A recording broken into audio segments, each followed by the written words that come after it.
Good morning, everyone, and welcome to our session on the Comprehensive Guide to Planning and Evaluating Applied Behavior Analysis Research. Today, we'll dive into essential topics including key concepts, various research designs, measurement techniques, data analysis methods, and the ethical standards that guide ABA studies. I'm excited to explore these important elements with you to enhance our understanding and practice in this field. Let's get started.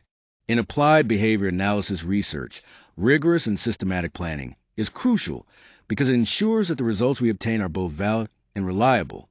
Without careful planning, our findings could be misleading or inconsistent. A well-designed study allows us to control variables effectively, establish clear experimental control, and generate meaningful data that truly reflect the impact of behavioral interventions.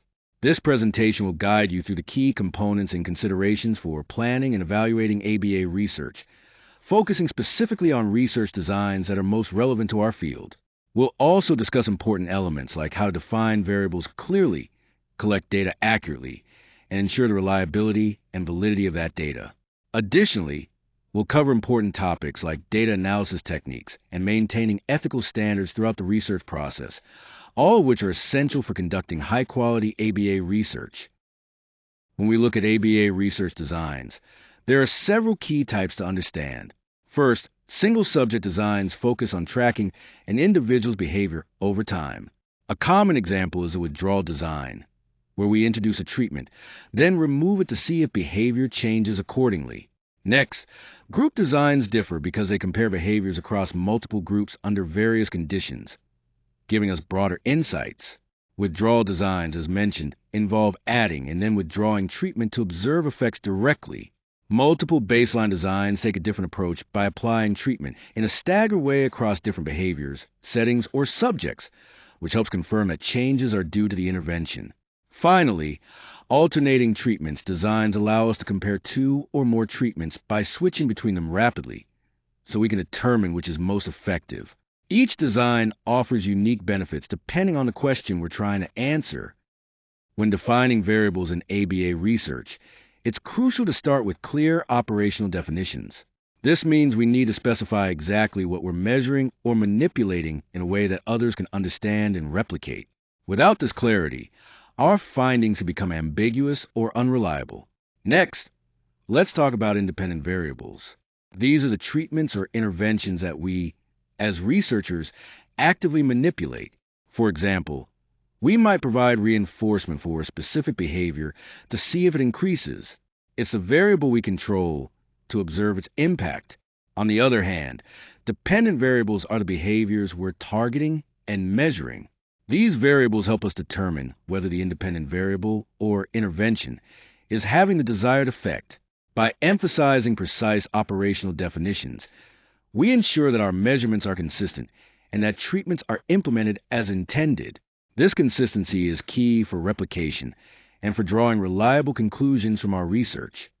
When we talk about baseline logic, we're focusing on understanding the behavior before any intervention takes place. Baseline conditions give us a snapshot of the initial level and pattern of the behavior, serving as a reference point. It's crucial that this behavior remains stable or in what's called a steady state, so we know that any changes observed later are meaningful. We also pay attention to trends and variability within the baseline. A trend shows us if the behavior is naturally increasing or decreasing over time, while variability tells us how much the behavior fluctuates, helping us gauge how reliable our baseline data really is. Finally, by establishing experimental control through this baseline logic, we create a clear comparison between behavior before and after treatment, which allows us to confidently identify the effects of the intervention. Accurate measurement is essential in applied behavior analysis because it allows us to reliably track and understand behavior changes. There are several key methods we use. Frequency measurement involves simply counting each time a behavior occurs, giving us a clear tally. Duration measurement looks at how long a behavior lasts, providing insight into its persistence. Latency measurement focuses on the time between a specific stimulus and when the behavior actually starts, helping us understand response times. Intensity measurement captures the strength or severity of the behavior, which is important for assessing impact. To ensure our data is trustworthy, it's crucial to apply these measurement procedures consistently and document everything thoroughly, supporting the validity of our findings. Reliability is crucial in ABA research because it ensures that the data we collect is consistent and trustworthy. Without reliable data, we can't be confident in our conclusions or the effectiveness of interventions. One important concept here is inter-observer agreement, or IOA, which measures how similarly different observers record the same behavior. When IOA is high, it means our observations are more objective and less biased. Another key aspect is treatment integrity, which involves closely monitoring whether interventions are being carried out as planned. When we maintain high reliability through these measures, we reduce the chance of errors in our data and increase our confidence that the research findings truly reflect the effects of the treatment.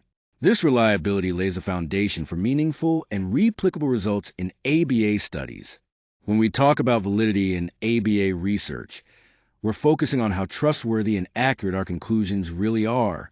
Internal validity refers to how well we control for any outside factors that could influence our results, making sure that the changes we see are truly because of the intervention we're studying. On the other hand, external validity is about whether the results can apply beyond the specific study conditions to different settings, different participants, or even different behaviors.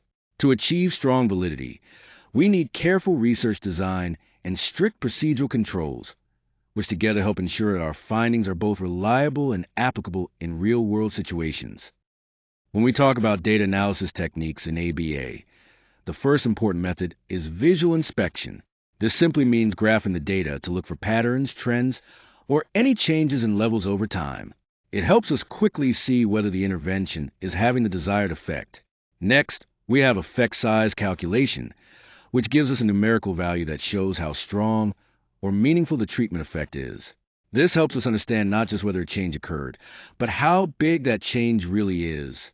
Finally, social validity measures are crucial because they assess how acceptable, relevant, and important the intervention is to the people involved, like clients, families, or educators. This ensures that our treatments are not only effective but also practical and valued in real life. When conducting ABA research, it's essential to prioritize the rights and welfare of participants. This means we must always ensure that ethical practices are at the forefront of our work. One key aspect is obtaining informed consent, which involves clearly explaining the research purpose and procedures so participants can make knowledgeable decisions about their involvement. We also have to maintain strict confidentiality, protecting all participant information from unauthorized access or disclosure. Additionally, minimizing harm is crucial. Our interventions should be carefully designed to prevent any physical, psychological, or social risks. Following these ethical guidelines isn't just a formality, it's fundamental to conducting responsible and trustworthy research in ABA. To wrap up, we've covered several critical elements in planning and evaluating ABA research. We discussed the importance of research designs and clearly defining variables, which lay the groundwork for strong research.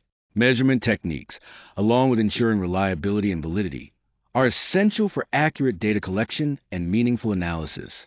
We also emphasize the importance of adhering to ethical standards to maintain the integrity and credibility of our research. Now, I'd like to open the floor for any questions or further discussion on these topics. Feel free to share your thoughts or ask for clarification on anything we've covered.